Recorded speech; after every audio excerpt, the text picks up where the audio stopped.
Hello everyone, welcome to Genius Online Classes. Let's discuss this week's current affairs. So the first topic we are going to discuss is about Hyderabad. మనకి already group 1 notification October 16th exam అని decide చేశారు. So compulsory మనం prelims point of view most of the current affairs cover చేసేలాగా చూసుకుందాం. So first important thing ఏంటి, Hyderabad lakh bangles to get GI tag.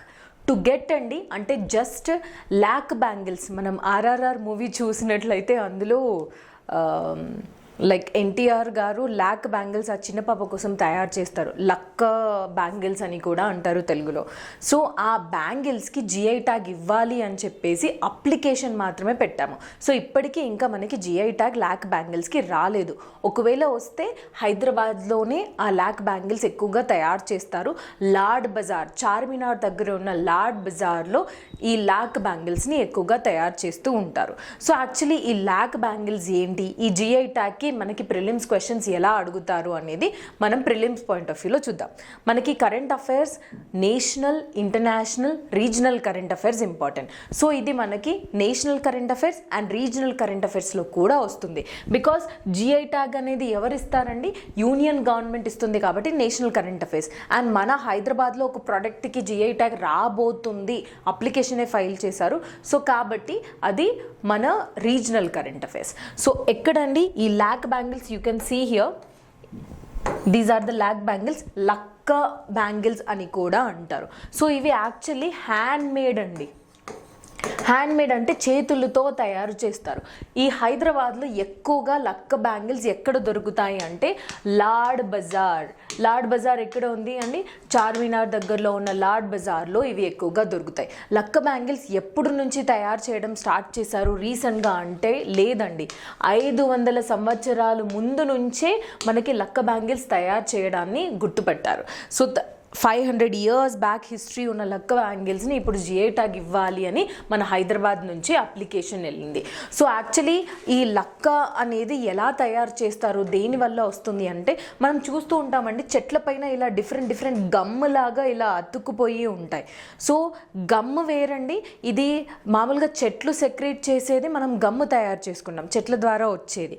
కాకపోతే insects అండి, అంటే చిన్న చిన్న పురుగులు ఉంటాయి, వాటిని కెరియా లక్క ఇన్సెక్ట్ అని అంటారు.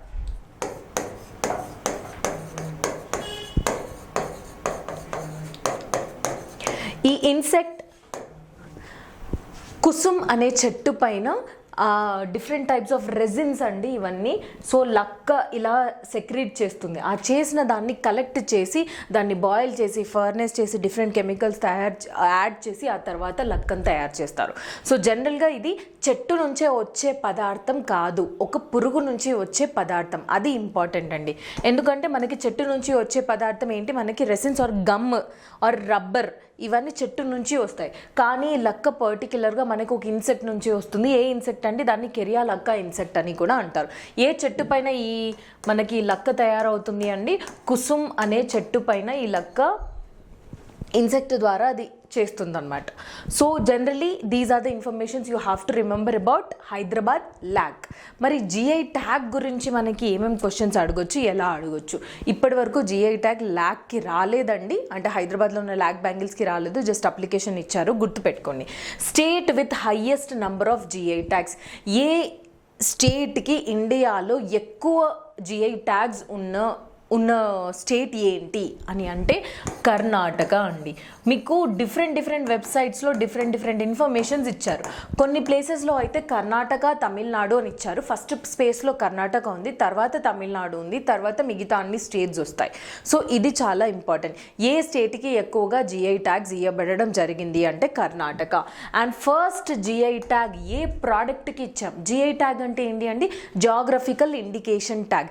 ఏదైనా ఒక వస్తువు ఒక ప్లేస్లో నుంచి ఆరిజిన్ అయ్యి దానికంటూ సెపరేట్ యూనిక్ రెసిపీ ఉండడం కానీ, సెపరేట్ హ్యాండ్లూమ్ చేయడం కానీ, డిఫరెంట్ యూనిక్నెస్ ఏదైనా ఉంటే ఆ ప్లేస్లో నుంచి వచ్చింది అని ఆరిజిన్ చెప్పడానికి ఆర్ రికగ్నిషన్ ఇవ్వడానికి ఇచ్చేదే ఈ జిఐ ట్యాగ్. మనం కరెంట్ అఫైర్స్లో కూడా చూడం, పోచంపల్లి ఇక్కత్ శారీస్ అని చెప్పేసి అండ్ డిఫరెంట్, అది హైదరాబాద్కి దగ్గరలో ఉంది, ఇలాంటివన్నీ కూడా మనం ఆల్రెడీ చదువుకున్నాం. సో ఆల్రెడీ నేను జిఐ ట్యాగ్స్ గురించి గురించి ఇన్ఫర్మేషన్ మీ కరెంట్ అఫైర్స్లో ప్రొవైడ్ చేశాను. సో మళ్ళీ డీటెయిల్గా ప్రొవైడ్ చేయట్లేదు, ప్రిలిమ్స్ క్వశ్చన్స్ పాయింట్ ఆఫ్ వ్యూలోనే చెప్తాను. So first GI tag in India. ఏ వస్తువుకి ఇండియాలో మొట్టమొదటిసారి జిఐ ట్యాగ్ ఇవ్వడం జరిగింది అంటే Darjeeling tree or Darjeeling tea. Yes, Darjeeling టీకి మొట్టమొదటిసారి ఇండియాలో జిఐ ట్యాగ్ ఇవ్వడం జరిగింది. Who issues GI tag? అసలు జిఐ ట్యాగ్ని ఎవరు ఇస్తారు అని అంటే GI registry, geographical indication registry. So ఈ జాగ్రఫికల్ ఇండస్ట్రేషన్ రిజిస్ట్రీ వాళ్ళు జిఐ ట్యాగ్స్ని ఇష్యూ చేస్తారు. సో దీని హెడ్ క్వార్టర్స్ ఎక్కడ ఉంది అండి? చెన్నైలో ఉంది.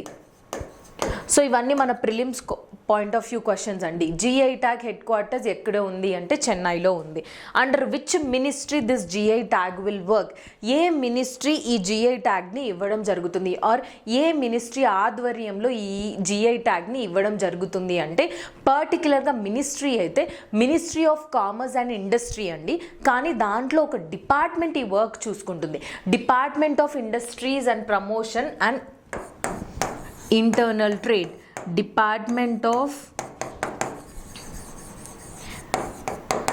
Industries promotion and internal trade. So ఇది ఏ మినిస్ట్రీ కింద వర్క్ చేస్తుందండి?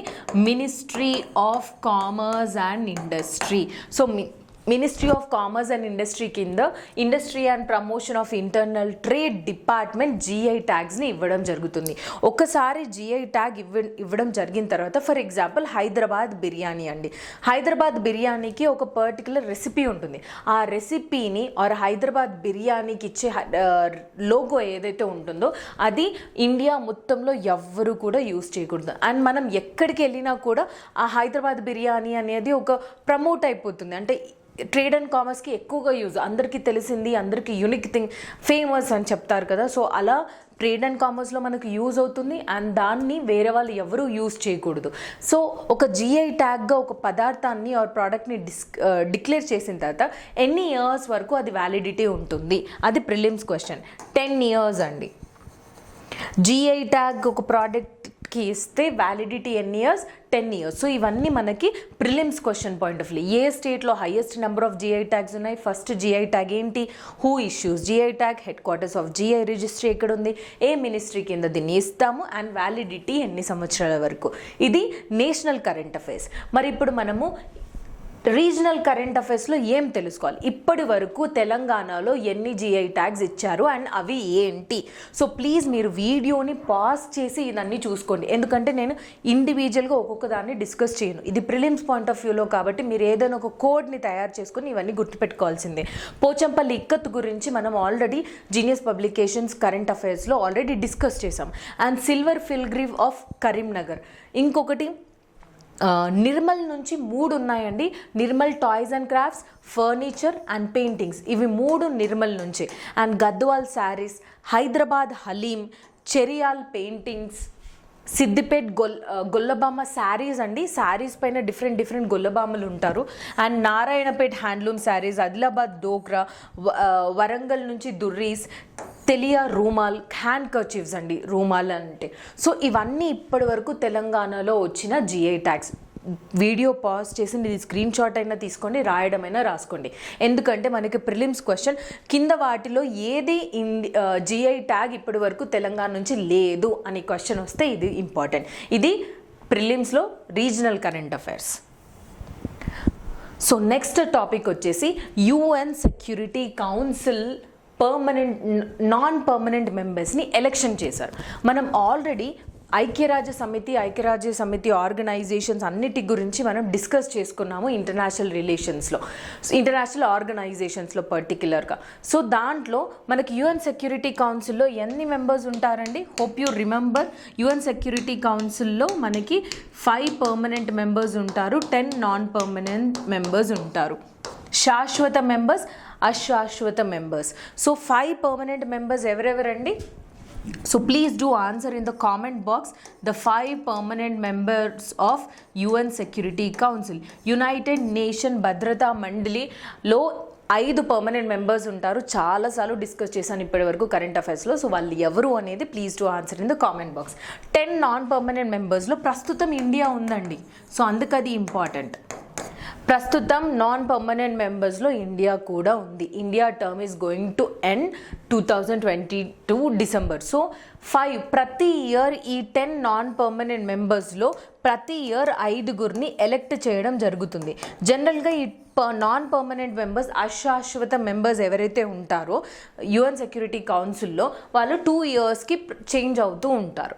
కాకపోతే ఎవ్రీ ఇయర్ ఎలక్షన్స్ అవుతాయి. ప్రతి ఇయర్ 5గురిని ఎలెక్ట్ చేసుకుంటారు. సో ఈ ఇయర్ ఎలక్షన్స్ అయ్యాయండి. Ecuador, Japan, Malta, Mozambique and Switzerland. So please ఇవన్నిటికీ మీరు క్యాపిటల్స్ అండ్ కరెన్సీ కూడా నేర్చుకోండి.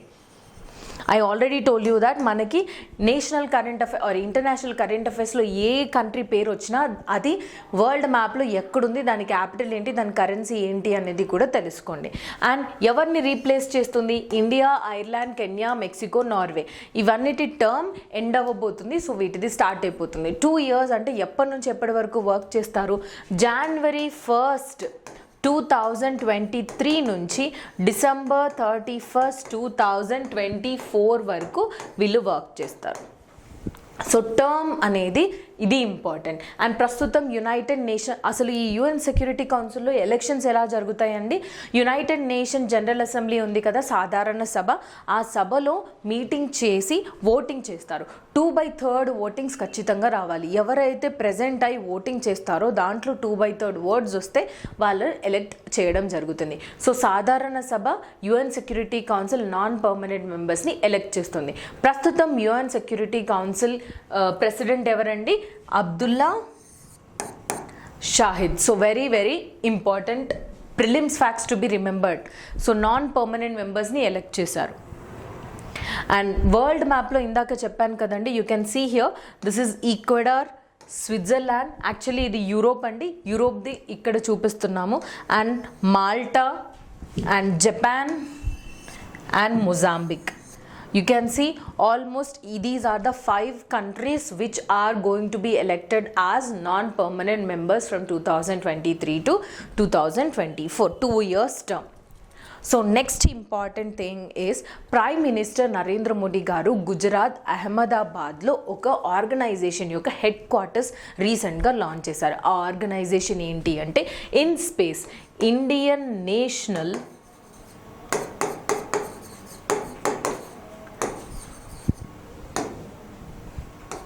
IN-SPACE అనే ఆర్గనైజేషన్ ఎందుకు ఎస్టాబ్లిష్ చేస్తున్నారు అని అంటే, స్పేస్ ఏజెన్సీ ఆర్ మనకి science and technology and general science కూడా చాలా ఇంపార్టెంట్ అండి కరెంట్ అఫైర్స్కి.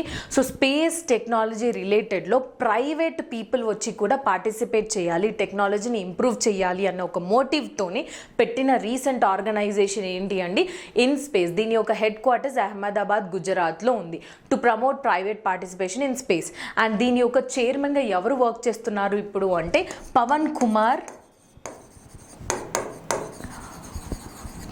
కుమార్ గోయంకా. ఇది ప్రిలిమ్స్ ఫ్యాక్ట్ అండి, వెరీ ఇంపార్టెంట్. ప్రస్తుతం IN-SPACE ఆర్గనైజేషన్ యొక్క హెడ్ క్వార్టర్స్ ఎక్కడుంది? అహ్మదాబాద్, గుజరాత్లో. First prelims question. Second is దాని యొక్క చైర్మన్గా ఎవరు వర్క్ చేస్తున్నారు అంటే Pawan Kumar Goenka. IN-SPACE full form ఏంటి అండి? Indian national space promotion and authorisation centre. So ఇవి అన్నీ మనకి prelims fact. Prime minister Narendra Modi గారు రీసెంట్గా లాంచ్ చేశారు కాబట్టి ఇది ఇంపార్టెంట్. ప్రిలిమ్స్ ఫ్యాక్ట్లోనే చెప్తున్నామండి. వన్స్ ప్రిలిమ్స్ గ్రూప్స్ మీకు కంప్లీట్ అయితే October 16 తర్వాత మెయిన్స్ ఆన్సర్స్ ఎలా రాయాలి అని కూడా చెప్తారు.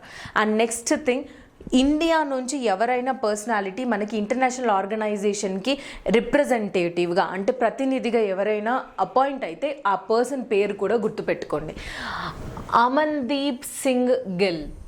You can see here ఈ ఫోటోలో ఉన్న అతనే Amandeep Singh Gill, appointed as UN general secretaries envoy on technology. అంతర్జాతీయ డిజిటల్ సహకారం కోసం ప్రతినిధిగా ఎవరు రీసెంట్గా ఎలెక్ట్ అయ్యారు అని అంటే తనే అండి, Mandeep Singh Gill. So first prelims fact to be remembered. Next thing, United nation secretary general ఎవరు? యునైటెడ్ నేషన్స్ సెక్రటరీ జనరల్ ఎవరు? ఇందాక అబ్దుల్లా షాహిద్ గురించి ఏం చదువుకున్నాం? యునైటెడ్ నేషన్ జనరల్ అసెంబ్లీ పేరు ఎవరు, ప్రెసిడెంట్ ఎవరు? ఇక్కడ యునైటెడ్ నేషన్ సెక్రటరీ జనరల్ ఎవరంటే సెక్యూరిటీ కౌన్సిల్కి సెక్రటరీ జనరల్ ఉంటారు. ఎవరండి ప్రస్తుతం వర్క్ చేసేది? Antonio Guterres. సో అపాయింట్మెంట్స్ కూడా మనకి చాలా ఇంపార్టెంట్ ఇంటర్నేషనల్ ఆర్గనైజేషన్స్కి, పర్టికులర్గా వాళ్ళు ఇండియాకి సంబంధించిన వాళ్ళు అయితే మాత్రమే. సో నెక్స్ట్ థింగ్ ఈస్ రీసెంట్గా MGNREGA scheme, Mahatma Gandhi national rural employment guarantee scheme, very important అండి ఆ స్కీమ్ అనేది. ఎందుకంటే ఇది వరల్డ్లోనే largest rural employment guarantee scheme. అంటే ప్రపంచంలోనే ఒక రూరల్ ఏరియాస్లో, విలేజ్ ఏరియాస్లో ఎంప్లాయ్మెంట్ గ్యారంటీ ఇచ్చే అతిపెద్ద స్కీమ్ ఏది అంటే అది MGNREGA స్కీమ్. సో దాని గురించి మీకు ఎప్పుడు కరెంట్ అఫైర్స్లో వచ్చినా కానీ తెలుసుకోండి. రీసెంట్గా ఒక పర్సన్ ఈ స్కీమ్కి ఆంబుడ్స్మన్గా అపాయింట్ అయ్యారు. సో ఇది ఫస్ట్ ప్రిలిమ్స్ ఫ్యాక్ట్. ఆంబుడ్స్మన్ అంటే ఎవరండి? ఎవరైతే మనకి ప్రాబ్లమ్ సాల్వ్ చేస్తారో వాళ్ళని ఆంబుడ్స్మెన్స్ అని అంటాం. సో ఇది జనరల్గా ఫ్రెంచ్ వాళ్ళు యూజ్ చేసే టర్మ్. సో MGNREGA స్కీమ్లో స్టాఫ్కి, వర్కర్స్కి డిఫరెంట్ టైప్స్ ఆఫ్ ప్రాబ్లమ్స్ ఉంటాయి కదా, ఆ ప్రాబ్లమ్స్ని కంప్లైంట్ చేసుకోవడానికి తనకి కంప్లైంట్ చేసిన తర్వాత వితిన్ 30 డేస్లో అంటే 30 రోజుల్లో ఆ కంప్లైంట్స్ అన్నీ కంప్లీట్ చేయాలి, వాళ్ళు ఓవర్కమ్ చేసేసేయాలి. కంప్లైంట్స్ అన్నీ లైక్ ఇక్కడ ఇన్ని తీసుకున్నాము, ఈ 30 డేస్లో ఇది అయిపోయిందని చెప్పడం కూడా చేయాలి. సో ప్రస్తుతం అంబుడ్స్మన్గా MGNREGA స్కీమ్కి ఎవరు అపాయింట్ అయ్యారు? NJ ఓజా గారు. యూ కెన్ సీ హియర్ తనే అండి. NJ ఓజా గారు appointed as ombudsman for MGNREGA scheme. So వాళ్ళు ఏం చేస్తారండి? కంప్లైంట్స్ రిసీవ్ చేసుకుంటారు, 30 రోజుల్లో ఆ కంప్లైంట్స్ని రిజాల్వ్ చేయాలి. And even spot investigation conduct చేయడానికి డైరెక్షన్స్ ఇచ్చేది కూడా ఈ ఆంబుడ్స్మన్నే. అంటే సడన్గా మనం వెళ్ళి ఒక విలేజ్ ఏరియాలో ఎలాంటి ఇన్ఫ్రాస్ట్రక్చర్ డెవలప్మెంట్ అవుతుంది, అభివృద్ధి ఎలా వరకు అవుతుంది, ఎంతవరకు చేస్తున్నారు, క్వాలిటీ ప్రోడక్ట్స్ యూజ్ చేస్తున్నారా లేదా, సరిగా వేజెస్ పే చేస్తున్నారా లేదా, ఇలాంటి అన్ని తెలుసుకోవడానికి ఇన్వెస్టిగేషన్స్ అనేవి చేస్తారు. సో స్పాట్ ఇన్వెస్టిగేషన్స్ చేయాలి అని అంటే ఈ ఆంబుడ్స్మన్ గారు డైరెక్షన్ ఇవ్వాలి. So even that can be done. So మనకి MGNREGA స్కీమ్ గురించి చెప్పే ముందు MGNREGA స్కీమ్ ద్వారా మనకి ఏ గ్యారంటీ వస్తుంది అంటే right to work. So question for you అండి, please do answer in the comment box. Right to వర్క్ని మనకి కాన్స్టిట్యూషన్ ఏ ఫండమెంటల్ రైట్ ద్వారా మనకి రైట్ టు వర్క్ని ఇవ్వడం జరుగుతుంది? సో ఇది కామెంట్ బాక్స్లో ఆన్సర్ చేయండి. Right to work to the Indian citizen was given by which fundamental right? ఏ ప్రాథమిక హక్కు ప్రకారం మనకి వర్క్ చేసే హక్కు ఏ హక్కు ద్వారా ఇస్తున్నారు? ఏ ప్రాథమిక హక్కు అంటే ఆర్టికల్ 19, 20, 21, 23 ఏ ఫండమెంటల్ రైట్ ద్వారా ఇస్తున్నారు? సో ఇప్పుడు MGNREGA స్కీమ్ గురించి కొన్ని చూద్దాం. ఆల్రెడీ చెప్పానండి, ఫుల్ ఫామ్ ఏంటి? Mahatma Gandhi national rural employment guarantee act. Guarantee అంటున్నారు. జనరల్గా మనం ఒక ప్రోడక్ట్ మనం బయట కొంటేనే గ్యారంటీ అంటే ఏంటి అండి?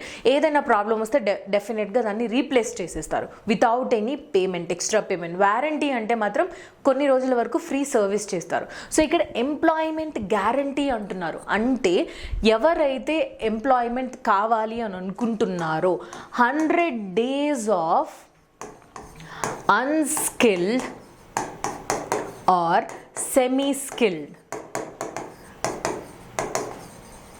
ఎట్ రూరల్ ఏరియాస్ అంటే 100 రోజులు మీకు ఖచ్చితంగా labour work, unskilled work or semi skilled work ఏదైతే రూరల్ ఏరియాస్లో ఉంటుందో దాన్ని ఖచ్చితంగా మీకు ప్రొవైడ్ చేస్తాము అని హామీ ఇస్తుంది ఈ స్కీమ్. గ్యారంటీ అండి, ఏ వేరేది కూడా మనకి గ్యారంటీ ఇవ్వదు. అంటే మనకు ఖచ్చితంగా అప్లై చేసుకోగానే మనం అందులో అప్లికబుల్ అవుతామా, మనం బెనిఫిషియరీస్ ఉంటామా లేదా అన్నది డౌట్.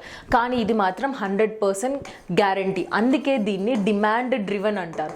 జనరల్గా మనం జాబ్ ఎక్కడైనా కావాలి అంటే మనం జాబ్ని సీక్ చేస్తాం, అంటే అడుగుతాం మాకు జాబ్ కావాలి అని. కానీ ఇక్కడ మనం జాబ్ కావాలి అని డిమాండ్ చేస్తాం. అందుకే దీన్ని డిమాండ్ డ్రివెన్ అని అంటారు. డిమాండ్ ఎలా అని అంటే మీరు చూడండి, ఇప్పుడు ఎవరైనా ఒక లోకల్ పంచాయత్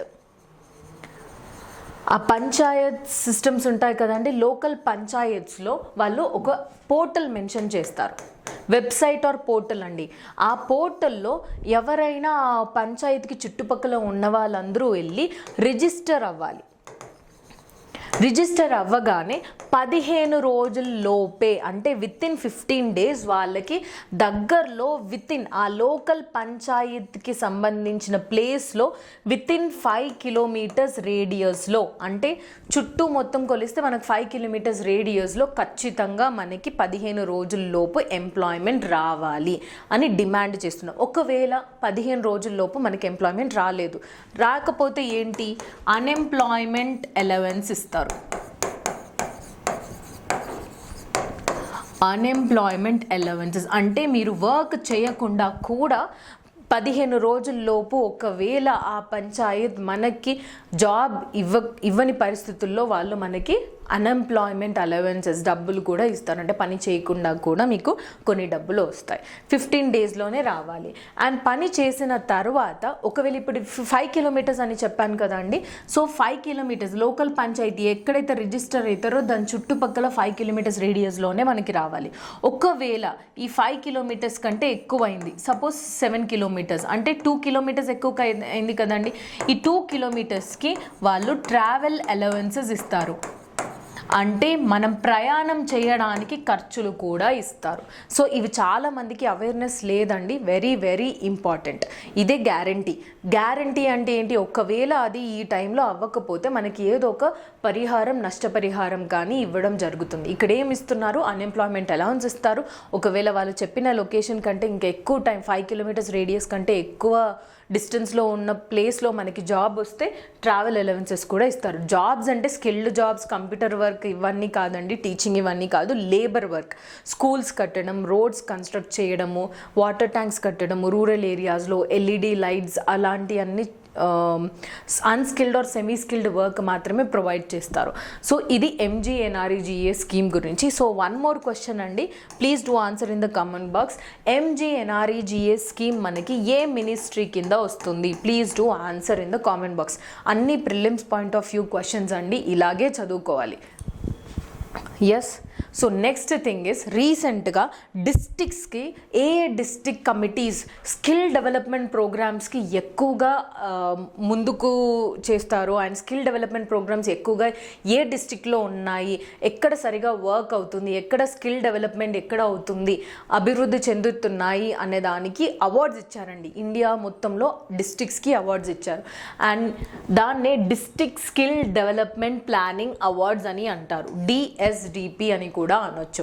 సో ఇది 2nd ఎడిషన్ అండి, లాస్ట్ ఇయర్ కూడా ఇచ్చారు, ఈ ఇయర్ కూడా ఇస్తున్నారు. స్కిల్ డెవలప్మెంట్స్ మామూలుగా మనకి ఎంప్లాయ్మెంట్, ఇప్పుడు మనం ఇంజనీరింగ్ చేసిన తర్వాత మనం ఏదైతే కరికులం చదువుతున్నామో అది రియల్గా మనకి లాంగ్వేజెస్ ఏవైతే ఉన్నాయో C++, జావా అనేవి మనకి మార్కెట్కి వెళ్ళిన తర్వాత అవి యూస్ చేయమండి. మనం మళ్ళీ సెపరేట్గా కోర్స్ తీసుకొని సెపరేట్గా నేర్చుకొని వెళ్తాం. సో మనం ఎడ్యుకేషన్ సిస్టమ్ ఏదైతే ఉందో మన మార్కెట్కి ఎంప్లాయ్మెంట్ ఆపర్చునిటీస్కి లింక్ లేదు, అదే బిగ్గెస్ట్ ప్రాబ్లం. సో ఈ లింక్ని ఫుల్ఫిల్ చేసేదే స్కిల్ డెవలప్మెంట్. సో అందరికీ స్కిల్ డెవలప్మెంట్ దక్కాలి, డిస్ట్రిక్ట్స్ ఎంతవరకు వర్క్ చేస్తున్నాయి అన్న దాన్ని బట్టి అవార్డ్స్ ఇవ్వడం జరుగుతుంది. సో టాప్ 3 ఏ స్టేట్స్కి, టాప్ 3 ఏ డిస్ట్రిక్ట్స్కి అండ్ ఆ డిస్ట్రిక్ట్స్ ఏ స్టేట్స్లో ఉన్నాయి కూడా ఇంపార్టెంట్. టాప్ 3లో టాప్ ఫస్ట్ ఎవరండి, రాజ్కోట్ గుజరాత్లో డిస్ట్రిక్ట్ స్కిల్ డెవలప్మెంట్ ప్రోగ్రామ్ వండర్ఫుల్గా వర్క్ చేస్తుంది. And Cachar in Assam and Satara in Maharashtra. మనకి సతారా హిస్టరీలో కూడా ఉందండి, ఇండియన్ హిస్టరీలో. ఇఫ్ పాసిబుల్ ఆన్సర్ చేయండి కామెంట్ బాక్స్లో, లేకపోతే నేను నెక్స్ట్ వీక్ చెప్తాను సతారా మనకి ఇండియన్ హిస్టరీలో ఎందుకు ఇంపార్టెంట్ అండ్ అక్కడ ఏం జరిగింది అనేది చేయండి. అండ్ నెక్స్ట్ ఈ డిస్ట్రిక్ట్ స్కిల్ డెవలప్మెంట్ ఏ స్కీమ్ ప్రకారం ప్రొవైడ్ చేస్తున్నారండి, Sankalp scheme, skill acquisition and knowledge awareness for livelihood promotion. Skill acquisition and knowledge awareness for livelihood promotion, ఇది సంకల్ప్ స్కీమ్ అండి. ఈ స్కీమ్ కింద డిస్ట్రిక్ట్స్ అన్ని డిస్ట్రిక్ట్ స్కిల్ డెవలప్మెంట్ ప్రోగ్రామ్స్ని ప్రొవైడ్ చేస్తాయి. And ఇందులో ద మోస్ట్ ఇంపార్టెంట్ థింగ్ ఏంటి అంటే తెలంగాణ నుంచి ఒక్క డిస్ట్రిక్ట్ కూడా లేదండి. Almost all over India 30 districts, 30 డిస్ట్రిక్ట్స్లో ఏవైతే బెస్ట్ వర్క్ చేస్తున్నాయి స్కిల్ డెవలప్మెంట్ గురించి అనేది ర్యాంకింగ్లో తెలంగాణ నుంచి ఒక్క డిస్ట్రిక్ట్ కూడా ఉండకపోవడం very very important thing. And మన డిస్ట్రిక్ట్స్ ఎలా వర్క్ చేస్తున్నాయి, స్కిల్ డెవలప్మెంట్ ఎందుకు ప్రొవైడ్ చేయట్లేదు అనేది కూడా question. And next thing is world investment report. మనకి ఇలాంటి ఏవైనా రిపోర్ట్స్ వస్తే మనకి ప్రిలిమ్స్ క్వశ్చన్లో ఆ రిపోర్ట్ ఎప్పుడు స్టార్ట్ చేశారు ఏంటి అవన్నిటికంటే ఫస్ట్ ఇంపార్టెంట్ థింగ్ ఆ రిపోర్ట్ని ఎవరు రిలీజ్ చేస్తారు అనేది చాలా ఇంపార్టెంట్. వరల్డ్ ఇన్వెస్ట్మెంట్ రిపోర్ట్ ఎవరు రిలీజ్ చేస్తారండి? UNCTAD, United nation convention for trade and development. So very very important అండి. UNCTAD ఈ వరల్డ్ ఇన్వెస్ట్మెంట్ రిపోర్ట్ని ఇస్తుంది. ఇండియాకి ఎన్నో ర్యాంక్ వచ్చింది. అసలు దేన్ని బట్టి ఈ ర్యాంక్ ఇస్తారంటే ఫారెన్ డైరెక్ట్ ఇన్వెస్ట్మెంట్. దీన్ని తెలుగులో మనం విదేశీ ప్రత్యక్ష పెట్టుబడులు. ఎస్, ఫారెన్ అంటే ఫారెన్ కంట్రీస్ డైరెక్ట్గా ఇండియాకు వచ్చి ఇండియాలో ఏ డెవలప్మెంట్ ప్రాజెక్ట్స్ పైన ఇన్వెస్ట్మెంట్ పెడతారో దాన్ని అంతా కలెక్ట్ చేస్తే FDI అంటారు, విదేశీ ప్రత్యక్ష పెట్టుబడులు. దాన్ని బట్టి మన వరల్డ్లో ఉన్న కంట్రీస్ అన్నిటికీ ర్యాంక్ ఇస్తుంది ఈ UNCTAD. So foreign direct investment మనకి 2020లో $64 బిలియన్ అండ్ 2021లో $45 బిలియన్ అండి. ఇది గుర్తుపెట్టుకోవాల్సిన అవసరం లేదు, కానీ 2020 నుంచి 2021కి పోలిస్తే మన విదేశీ ప్రత్యక్ష పెట్టుబడులు తగ్గాయి అని మాత్రం గుర్తుపెట్టుకుంటే చాలు. సో ఇండియాకి ఏ ర్యాంక్ వచ్చిందండి?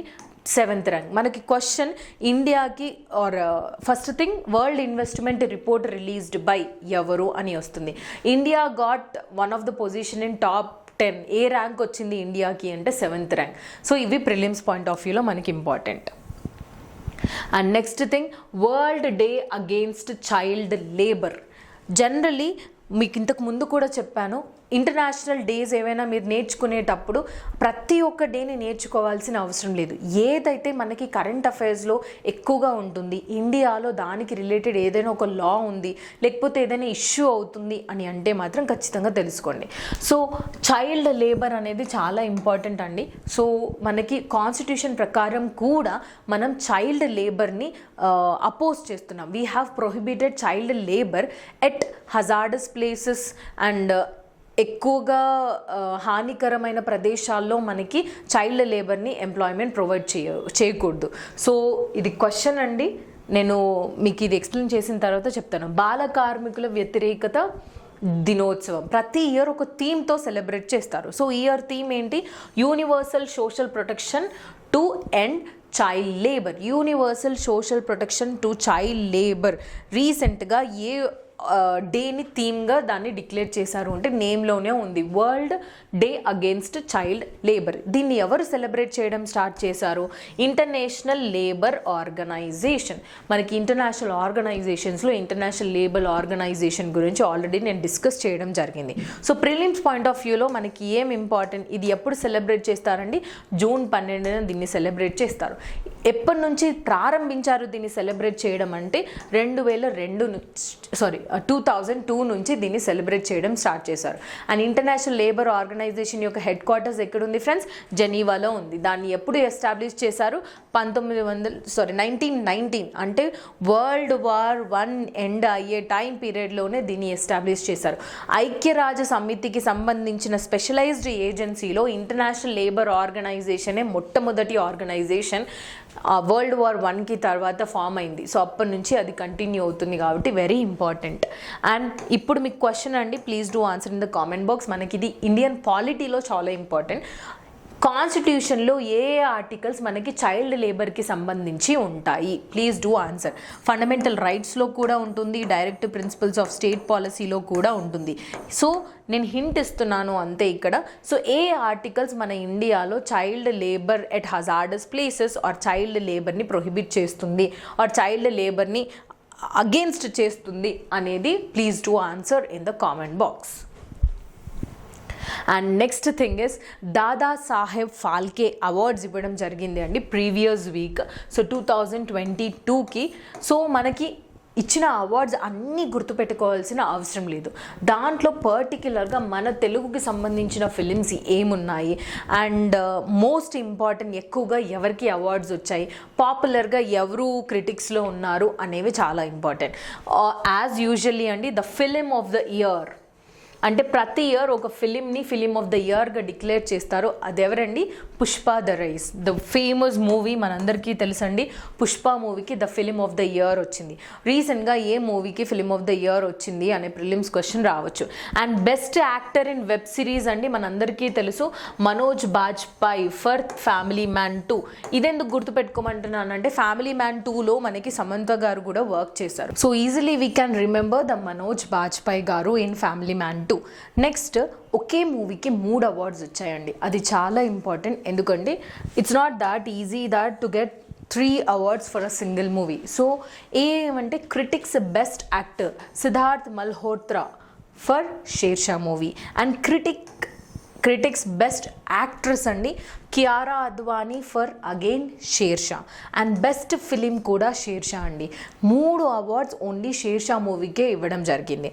అండ్ ఈవెన్ బెస్ట్ యాక్టర్గా రణ్వీర్ సింగ్ గారికి 83 మూవీ. ఇదెందుకు గుర్తుపెట్టుకోమంటున్నాను అంటే we all know that Kapil sir like cricket టీంలో కపిల్ గారి బయోపిక్ని రీమేక్ చేసి రణ్వీర్ సింగ్ గారు తీశారు. అదే 83 మూవీ. సో ఈజీగా ఉంటుంది కాబట్టి చెప్తున్నాను.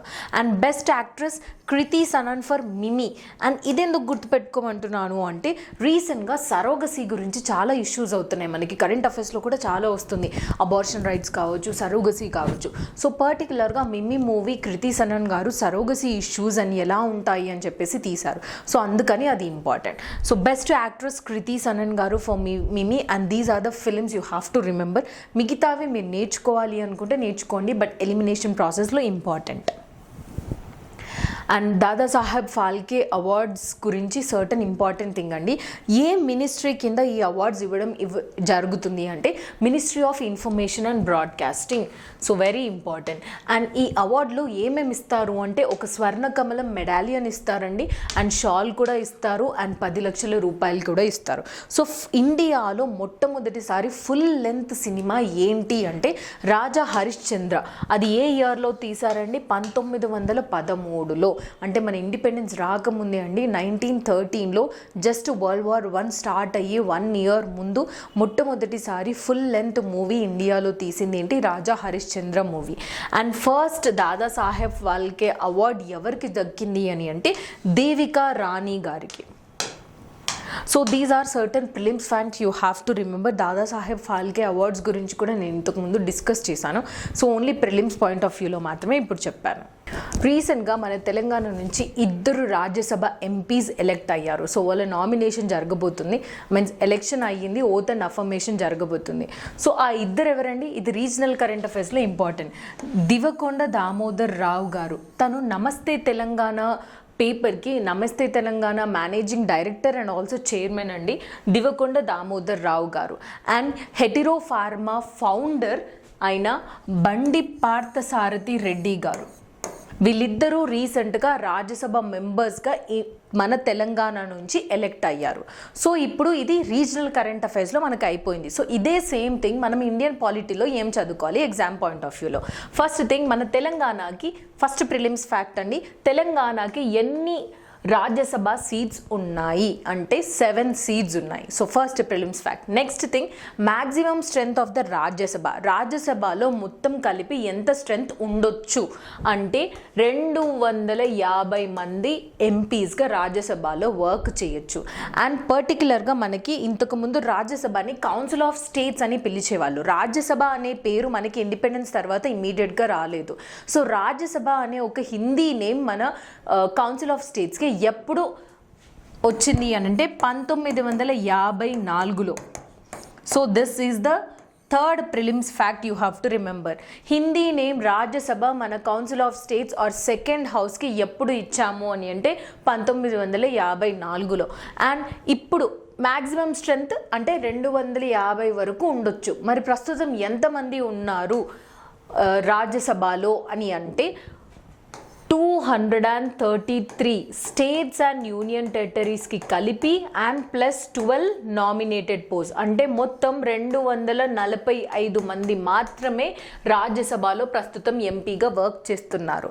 అండ్ స్టేట్స్లో 229 మెంబర్స్, యూనియన్ టెరిటరీస్ నుంచి 4 ఎంపీస్ వర్క్ చేస్తున్నారు. 12 మంది నామినేటెడ్ పోస్ట్, అంటే మొత్తం 245 మంది మాత్రమే, 5 ఇంకా చేయట్లేదు, కానీ 250 వరకు మ్యాక్సిమం స్ట్రెంత్ చేయొచ్చు. ఇది 4th ప్రిలిమ్స్ ఫ్యాక్ట్. మన రాజ్యాంగంలో ఏ షెడ్యూల్ రాజ్యసభ సీట్స్ గురించి మెన్షన్ చేసి ఉంటుంది అంటే 2వ schedule. Which schedule consists or mentions about the number of seats of Rajya Sabha అంటే 2nd షెడ్యూల్. ఇది 5th ప్రిలిమ్స్ ఫ్యాక్ట్. అండ్ ఏ స్టేట్కి ఎక్కువ రాజ్యసభ సీట్స్ ఉన్నాయి అనేది 6th ప్రిలిమ్స్ ఫ్యాక్ట్. ఏ స్టేట్కి అండి? ఉత్తరప్రదేశ్కి 31 సీట్స్ ఉన్నాయి. రాజ్యసభలో 31 మంది యూపీ నుంచి మాత్రమే ఎలెక్ట్ అవుతారు. అండ్ మరి రాజ్యసభకి డైరెక్ట్ ఎలక్షనా, డైరెక్ట్గా మనం పీపులే ఎలెక్ట్ చేస్తారా అంటే కాదు. మరి ఎలక్షన్ ఎవరు చేస్తారు, ఎవరు ఓటేస్తారు రాజ్యసభ ఎంపీస్కి అని అంటే ఎవరండి? లెజిస్లేటివ్ అసెంబ్లీలో ఎవరైతే ఎలెక్టెడ్ ఎమ్మెల్యేస్, ప్రతి ఒక్క స్టేట్లో ఎలెక్టెడ్ ఎన్నికైన ఎమ్మెల్యేస్ ఎవరు ఉంటారో వాళ్ళు రాజ్యసభని ఎన్నుకుంటారు, రాజ్యసభ మెంబర్స్ని ఎన్నుకుంటారు. And next thing, nominated members 12 మంది ఉంటారు అని చెప్పాను కదా. సో ఏ ఫీల్డ్ నుంచి నామినేటెడ్ మెంబర్స్ని ఎలెక్ట్ చేస్తారు అంటే సైన్స్ బ్యాక్గ్రౌండ్ నుంచి, arts background, social service, literature. ఆర్ట్స్లోనే మీకు ఫిలిం, స్పోర్ట్స్ ఇవన్నీ వస్తాయండి. సో ప్రస్తుతం రాజ్యసభకి 12 మందిని నామినేట్ చేసేది science, arts, literature and social సర్వీస్లో ఎవరైతే ఎక్స్పర్ట్స్ ఉంటారో వాళ్ళని తీసుకెళ్ళి నామినేట్ చేస్తారు. సో ఇది చాలా important. And term of office అంటే రాజ్యసభ మెంబర్స్ ఎన్ని సంవత్సరాల వరకు రాజ్యసభ ఎంపీగా వర్క్ చేస్తారు అంటే 6 సంవత్సరాలు. ఇందులో మనం ప్రిలిమ్స్ ఫ్యాక్ట్ ఏది గుర్తుపెట్టుకోవాలి అంటే మన కాన్స్టిట్యూషన్ రాజ్యాంగం ప్రకారం రాజ్యసభ మెంబర్స్కి టర్మ్ ఆఫ్ ఆఫీస్ మెన్షన్ చేయలేదు. అంటే మన రాజ్యాంగం ఎన్ని ఇయర్స్ రాజ్యసభ మెంబర్స్ వాళ్ళు ఎంపీగా వర్క్ చేయొచ్చు అనేది అందులో రాయలేదు. మరి ఎందులో రాసి ఉంది ఈ 6 ఇయర్స్ వాళ్ళ టర్మ్స్ అని అంటే రిప్రజెంటేషన్స్ ఆఫ్ పీపుల్ యాక్ట్ 1951 ఈ యాక్ట్లో మెన్షన్ చేస్తుంది. ఒక రాజ్యసభ ఎంపీ ఎన్నికైన తర్వాత 6 సంవత్సరాల వరకు రాజ్యసభ ఎంపీగా కంటిన్యూ చెయ్యొచ్చు అని చెప్పేసి మన రాజ్యాంగంలో మెన్షన్ చేసి లేదు. ఇది చాలా ఇంపార్టెంట్ ప్రిలిమ్స్ ఫ్యాక్ట్ అండి. ఎస్, సో ఇండియన్ పాలిటీలో కూడా మనం ఎలా చదువుకోవాలి అనేది చూసుకోండి. Next thing, FIFA world cup 2026 గురించి మనకి న్యూస్లో వచ్చిందండి. ఎందుకంటే 2026లో జరగబోయే ఫిఫా వరల్డ్ కప్ ఎక్కడ జరగబోతుంది అని మనకు కరెంట్ అఫైర్స్లో వచ్చింది. సో మనం ఎగ్జామ్ పాయింట్ ఆఫ్ వ్యూలో ఫిఫా వరల్డ్ కప్ గురించి ఏమేమి చదువుకోవాలి? 2026లో ఫిఫా వరల్డ్ కప్ ఎక్కడ జరగబోతుందండి? నార్త్ అమెరికాలో 3 రీజియన్స్లో జరగబోతుంది. Canada, Mexico and United states. ఈ 3 కంట్రీస్లో నార్త్ అమెరికాలో 2026లో జరగబోయే ఫిఫా వరల్డ్ కప్ జరుగుతుంది. ఫిఫా ఫుల్ ఫామ్ ఏంటండి? Federation international the football association. Federation international the football association. And ఇది ఎప్పుడు ఫౌండ్ చేశారండి? 1930లో దీన్ని ఎస్టాబ్లిష్ చేయడం జరిగింది. అండ్ 1930 నుంచి ఇప్పటి వరకు ఫ్రీక్వెన్సీ ఎన్ని ఇయర్స్కి ఒకసారి ఫిఫా వరల్డ్ కప్ జరుగుతుంది అంటే 4 ఇయర్స్కి ఒకసారి జరుగుతుంది. మరి 1930 నుంచి ఇప్పటి వరకు కంటిన్యూస్గా ప్రతి 4 ఇయర్స్ ఎక్కడ ఆగకుండా ఫిఫా వరల్డ్ కప్ జరిగింది అని మీకు క్వశ్చన్ వస్తే అది రాంగ్ అండి. ఎందుకంటే 2 సార్లు వరల్డ్ వార్ 2 అప్పుడు 1942 అండ్ 1946 2 ఇయర్స్ టైం పీరియడ్లో అసలు ఫిఫా వరల్డ్ కప్ జరగలేదు. ఎందుకంటే అది వరల్డ్ వార్ టైం పీరియడ్ కాబట్టి. అండ్ ప్రస్తుతం దీనికి కరెంట్ ఛాంపియన్గా ఎవరు చేస్తున్నారు అంటే మనకు ఆల్రెడీ 2018లో ఫిఫా వరల్డ్ కప్ జరిగిందండి. ఆ వరల్డ్ కప్ జరిగినప్పుడు ఎవరండి world champion? France world champion. Very important. మరి 2018లో జరిగింది కాబట్టి 4 ఇయర్స్కి అంటే ఇప్పుడు 2022లో జరగాల్సిందే. మరి ఫిఫా వరల్డ్ కప్ 2022లో ఎక్కడ జరగబోతుంది అంటే ఖత్తర్ అండి. ఇక్కడ మనకి ప్రిలిమ్స్ ఫ్యాక్ట్స్ 2 చాలా ఇంపార్టెంట్. జనరల్గా మనకి ఫిఫా వరల్డ్ కప్ అనేది జూన్, జూలై, మే ఆ టైం పీరియడ్లో అవుతుంది. కానీ ఖత్తర్ అనే రీజన్ అరబ్ కంట్రీ కదండి, చాలా చాలా హ్యూమిడిటీ అండ్ ఎండ ఎక్కువగా ఉండడం వల్ల ఈ ఇయర్ అంటే 2022 ఖత్తర్లో జరుగుతుంది కాబట్టి నవంబర్, డిసెంబర్ టైం పీరియడ్లో మనకి ఫిఫా వరల్డ్ కప్ జరుగుతుంది. ఇది ఒకటి మనం గుర్తుపెట్టుకోవాలి. అండ్ ఇంకో రెండు అండి, ఖత్తర్ అరబ్ కంట్రీస్లో మొట్టమొదటిసారి ఫిఫా వరల్డ్ కప్ హోస్ట్ చేసిన కంట్రీ ఏది అంటే ఖత్తర్. ఇది ఫస్ట్ ప్రిలిమ్స్ ఫ్యాక్ట్. ఇంకొకటి ఏంటి అంటే ఏషియా ఖండం ఆర్ ఏషియా కాంటినెంట్లో ఖత్తర్ హోస్ట్ చేసేది సెకండ్ కంట్రీ అండి. ఇంతకుముందు సౌత్ కొరియా అండ్ జపాన్ కలిసి ఫిఫా వరల్డ్ కప్ని హోస్ట్ చేశారు. సో ఇది ఏషియాలో సెకండ్ కంట్రీ. ఇండియాలో ఇప్పటి వరకు ఫిఫా వరల్డ్ కప్ హోస్ట్ చేయడం జరగలేదు. మరి ఎన్ని టీమ్స్ వర్క్ చేస్తున్నాయి అని అంటే 2026కి 2022కి టీమ్స్ వేరండి. మనం ఇంతకుముందు ఐపీఎల్ గురించి కూడా చదువుకున్నాం లాస్ట్ కరెంట్ అఫైర్స్లో. స్పోర్ట్స్ గురించి కూడా మనకి చాలా ఇంపార్టెంట్ కరెంట్ అఫైర్స్లో. సో నంబర్ ఆఫ్ టీమ్స్ ఎన్ని అండి అంటే 2022లో ఇప్పుడు జరగబోయే ఫిఫా వరల్డ్ కప్లో 32 టీమ్స్ వర్క్ చేస్తాయి. కానీ 2026కి వచ్చేసరికి 48 టీమ్స్ చేస్తాయి అంట. సో ఇది ఇంపార్టెంట్. ఇది 2022లో జరగబోయే ఫిఫా, ఇది 2026లో జరగబోయేది. So very very important to learn about the FIFA world cup also. And next important thing is మన రీజనల్ కరెంట్ అఫైర్స్ అండి. రీసెంట్గా మన ministry of animal husbandry and fisheries daring Talasani Srinivas Yadav గారు బోనాలకు సంబంధించిన అన్ని టైప్స్ ఆఫ్ అరేంజ్మెంట్ సరిగా చెయ్యాలి అని ఆర్డర్ చేశారంట. సో ఇది మనకి ఎందుకు ఇంపార్టెంట్ అంటే మనకి Telangana society, literature, arts, culture చాలా ఇంపార్టెంట్ అండి ప్రిలిమ్స్ పాయింట్ ఆఫ్ వ్యూలో. సో అసలు బోనాలు ఫెస్టివల్ ఎందుకు సెలబ్రేట్ చేసుకుంటాం, ఎప్పుడో ఆరిజిన్ అయ్యింది, దాని చుట్టూ స్టోరీస్ ఏంటి అనేది కూడా మనకి సొసైటీ అండ్ కల్చర్లో వస్తుంది కాబట్టి చాలా ఇంపార్టెంట్. సో ఇప్పుడు బోనాలు మనకి పర్టికులర్గా ట్విన్ సిటీస్ హైదరాబాద్ అండ్ సికింద్రాబాద్లో ఎక్కువ పెద్దగా జరుపుకుంటారు. అలా అని మిగతా ప్లేసెస్లో అవ్వమని కాదు, మిగతా ప్లేసెస్లో కూడా జరుగుతాయి. ఈ బోనాలు అనేది ఒక సాంస్క్రిట్ వర్డ్ భోజనం నుంచి వచ్చింది. అంటే ఫుడ్ పెట్టడం. జనరల్గా మిల్క్, రైస్ అండ్ జాగరీ ఇవన్నీ కలిపి, బెల్లం, మిల్క్, అన్నం అన్నీ కలిపి రైస్ వండుతారు. ఎందులో వండుతారు? ఐదర్ బ్రాస్ మెటీరియల్లో ఉన్న ఒక బిందెలో కానీ, లేకపోతే ఎర్తన్ పాట్ అని అంటే మట్టి కుండలో కానీ వండి దాన్ని తలపైన పెట్టుకొని ఏదైనా ఒక మహాకాళి టెంపుల్కి తీసుకెళ్తారు. సో ఇది జనరల్గా బోనాలు ఫెస్టివల్లో జరిగేది.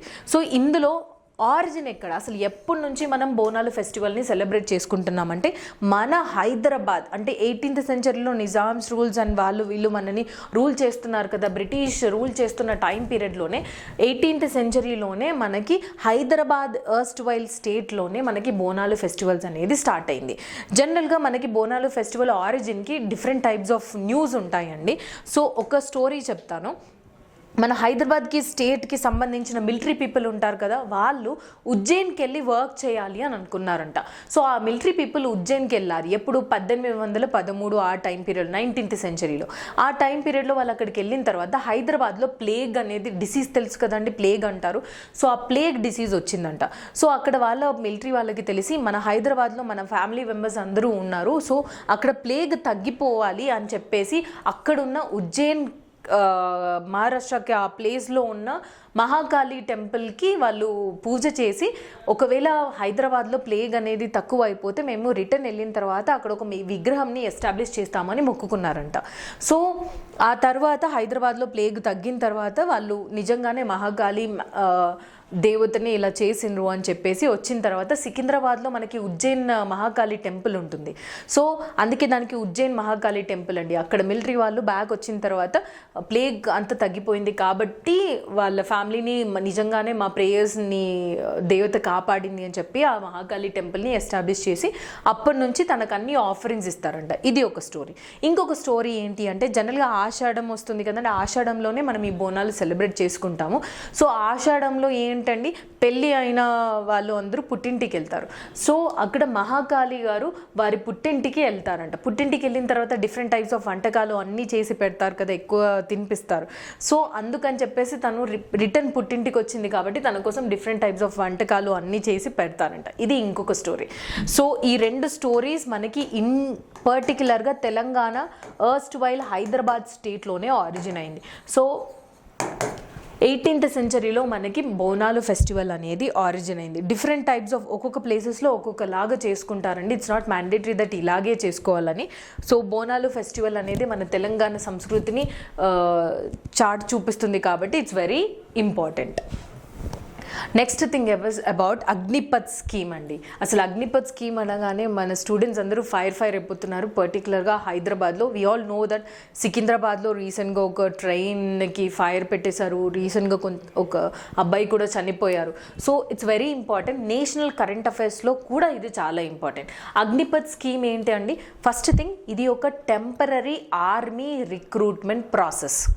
ఆల్రెడీ అందులోనే మెన్షన్ చేసిందండి, టెంపరరీ ఆర్మీ రిక్రూట్మెంట్ ప్రాసెస్. మన ఆర్మీలో general army officers, naval officers, air force officers, ఈ 3 ఆర్మ్డ్ ఫోర్సెస్లో 4 years వరకు స్టూడెంట్స్ని ఎవరైతే 17.5 to 21 years మధ్యలో ఉంటారో వాళ్ళని రిక్రూట్ చేసుకుంటారు డైరెక్ట్గా వితౌట్ ఎనీ ఎగ్జామినేషన్.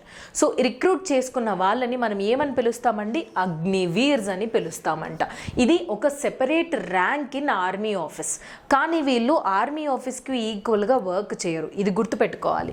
అండ్ వాళ్ళు ఎన్ని ఇయర్స్ వరకు, టెంపరరీ అని ఆల్రెడీ స్కీమ్లో మెన్షన్ చేశారు కాబట్టి ఎన్ని ఇయర్స్ వరకు అండి? 4 years టెంపరరీ వర్క్ చేస్తారు. రిక్రూట్ చేసుకున్న తర్వాత 6 months వాళ్ళకి ట్రైనింగ్ ఇస్తారు. అండ్ 3.5 years వాళ్ళు 4 years ఇక్కడ మొత్తం కలిపి 4 years వాళ్ళకి ఆర్మీలో కానీ, నావల్లో కానీ, ఎయిర్ ఫోర్స్లో కానీ ఎక్కడ వర్క్ వస్తే అక్కడ వాళ్ళు చేయాలి. చేసిన తర్వాత ఇంకొకటి రిక్రూట్మెంట్ ప్రాసెస్ వాళ్ళకి మనకి ప్రతి ఇయర్ 2 సార్లు చేస్తారంట. అంటే 2 year ఒకే ఇయర్లో 2 times ఖచ్చితంగా రిక్రూట్మెంట్ ప్రాసెస్ని అనౌన్స్ చేస్తారు. అండ్ ఈ ఇయర్ పర్టికులర్గా అందరూ అపోజ్ చేస్తున్నారు ఈ స్కీమ్కి కాబట్టి ఓన్లీ 2022 రిక్రూట్మెంట్ ప్రాసెస్ ఏదైతే ఉందో దాంట్లో మాత్రమే మ్యాక్సిమం ఏజ్ 21 years వరకు రిక్రూట్ చేసుకుంటారు కదా, దాన్ని 23 చేశారు. సో ఇవన్నీ ప్రిలిమ్స్ పాయింట్ ఆఫ్ వ్యూలో గుర్తుపెట్టుకోవాల్సినవి అండి. దానికి ఆల్మోస్ట్ ప్రతి ఇయర్ మనకి 45,000 నుంచి 50,000 వరకు సోల్జర్స్ని రిక్రూట్ చేసుకుంటారంట.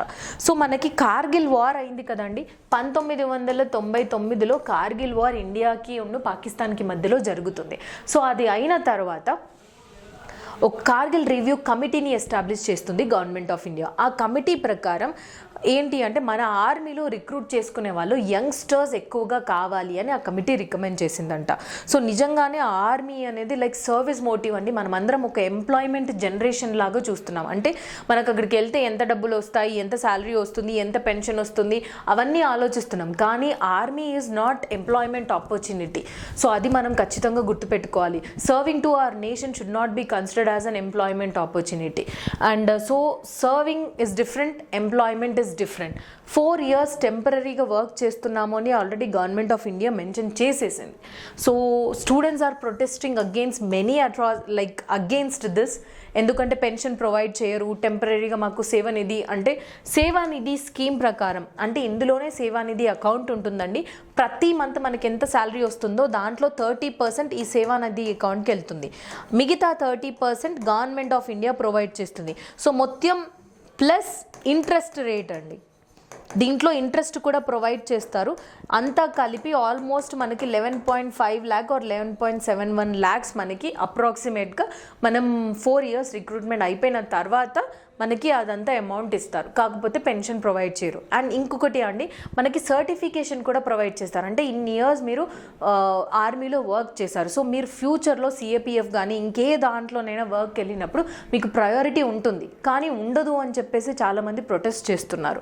అండ్ ఇంకొకటి, ఉన్న 100% అగ్నివీర్స్ని ఎవరినైతే సెలెక్ట్ చేసుకుంటారో అందులో 25% మెంబర్స్ని కంటిన్యూ చేస్తారు.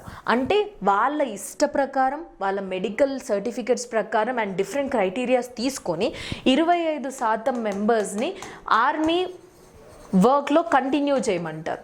కానీ ఇంతకుముందు 4 years వాళ్ళు ఏదైతే వర్క్ చేశారో దాన్ని వీళ్ళు ఆర్మీ ఆఫీసర్గా కన్సిడర్ చేయరు. అంటే ఇప్పటి నుంచే 15 years or 16 years వాళ్ళు వర్క్ చేయాలి పెన్షన్ రావాలి అంటే. అండ్ మిగతా 75% ఎవరైతే ఉంటారో వాళ్ళకి సేవానిధి ప్యాకేజ్ అమౌంట్ ఏదైతే ఉందో అదంతా వాళ్ళకి ఇచ్చేసి వాళ్ళని ఈ ఆర్మీ రిక్రూట్మెంట్ ప్రాసెస్ నుంచి బయటికి పంపిస్తారు. సో ఇది అగ్నిపథ్ స్కీమ్ అండి. డిఫరెంట్ అన్ని పాయింట్స్ అనేది గుర్తుపెట్టుకోవాలి. ఇప్పుడు గవర్నమెంట్ ఏం చేంజెస్ చేయదలుచుకోలేదు అండ్ దీన్ని కంటిన్యూ చేస్తుంది కాబట్టి. అండ్ ఇంకొకటి కూడా మన home ministry and army chiefs వాళ్ళందరూ కూడా మెన్షన్ చేశారు. ఏమని, ఎవరైతే ఈ అగ్నిపథ్ స్కీమ్కి ప్రొటెస్ట్ అగేన్స్ట్గా చేస్తున్నారో వాళ్ళు అగ్నివీర్స్గా సెలెక్ట్ చేయడం కుదరదు. ఎందుకంటే అగ్నివీర్స్గా సెలెక్ట్ చేసేటప్పుడు రిక్రూట్మెంట్ చేసేటప్పుడు ఇన్వెస్టిగేషన్ అవుతుంది. ఇన్వెస్టిగేషన్ చేసేటప్పుడు ఒకవేళ మీరు ఆ ప్రొటెస్ట్లో సో అండ్ సో ట్రైన్ని డ్యామేజ్ చేశారు, సో అండ్ సో ఇది చేశారు, సో అండ్ సో పర్సన్ని చంపేశారు అని మీకు ఏదైనా తెలిస్తే ఆర్మీలో మీరు నాట్ ఎలిజిబుల్. ఎందుకంటే మీరు ఒకటి చూసుకోండి, ప్రొటెస్ట్ చేయడం తప్పు కాదు, కానీ ప్రొటెస్ట్ పేరుతో మన ట్యాక్స్ ద్వారా కట్టిన ఇన్ఫ్రాస్ట్రక్చర్ని మనమే పాడు చేసుకుంటాం. ఒక ట్రైన్ పాడు చేస్తే గవర్నమెంట్కి ఏమవుతుందండి? అది ఎవరు కడుతున్నాం? మళ్ళీ ట్యాక్సెస్ కొన్ని రోజుల తర్వాత మనకి మన ప్రోడక్ట్స్ పైన ట్యాక్సెస్ ఎక్కువ ఇంపోజ్ చేస్తారు. వాళ్ళు ఏమైనా సంపాదిస్తారా? మనమే ట్యాక్సెస్ ఎక్కువ కట్టి మళ్ళీ మనం ట్యాక్సెస్ చేసుకోవాలి. సో ప్రొటెస్ట్ చేయడం తప్పు కాదు, కానీ ప్రొటెస్ట్ పేరుతో అన్ని డ్యామేజ్ చేసి రోడ్స్ని ఆపేసి వేరే వాళ్ళని తొక్కిసలాట్లో చాలామంది చనిపోతూ ఉంటారు. ఇలాంటివన్నీ చేయకూడదు అనేసి ఆల్రెడీ గవర్నమెంటే పబ్లిక్గా అనౌన్స్ చేయడం జరిగింది. నెక్స్ట్ టాపిక్ వచ్చేసి నేషనల్ రీడింగ్ డే అండి. మనం ప్రతి year June 19th national reading డేగా సెలబ్రేట్ చేసుకుంటాం. ఎందుకంటే ఆ రోజు ఒక గొప్ప వ్యక్తి మరణించారండి. పిఎన్ పనికర్ అని కూడా అంటారు. పుతువాయల్ నారాయణ పనికర్. తనని ఫేమస్గా మనం గుర్తుపెట్టుకోవాల్సింది father of library moment in India అండి. రీడింగ్ హ్యాబిట్ అనేది పెంచుకోవాలి. డిజిటల్ వరల్డ్ వచ్చినా కూడా మనం ఒక పీడిఎఫ్ని చదవడం, పీపీటీస్లో చదవడం, ఫోన్లో చదవడం కంటే ఒక బుక్ పట్టుకొని చదువుతుంటే ఎక్కువగా నాలెడ్జ్ వస్తుంది, ఎక్కువగా కాన్సన్ట్రేషన్ పెరుగుతుంది అని తన లైఫ్ లాంగ్ మొత్తం కాంట్రిబ్యూషన్ లైబ్రరీ మూమెంట్కి ఎక్కువగా పిఎన్ పనికర్ గారు కాంట్రిబ్యూట్ చేశారనమాట. సో తను June 19th తన డెత్ యానివర్సరీ అయింది. సో 1996 నుంచి గవర్నమెంట్ ఆఫ్ ఇండియా మనం నేషనల్ రీడింగ్ డేని June 19th సెలబ్రేట్ చేసుకుంటాం. యాక్చువల్లీ పిఎన్ పనికర్ గారు ఏ స్టేట్కి సంబంధించిన వ్యక్తి అండి? కేరళకి సంబంధించిన వ్యక్తి. తను ఒక ఆర్గనైజేషన్ని ఎస్టాబ్లిష్ చేశారు.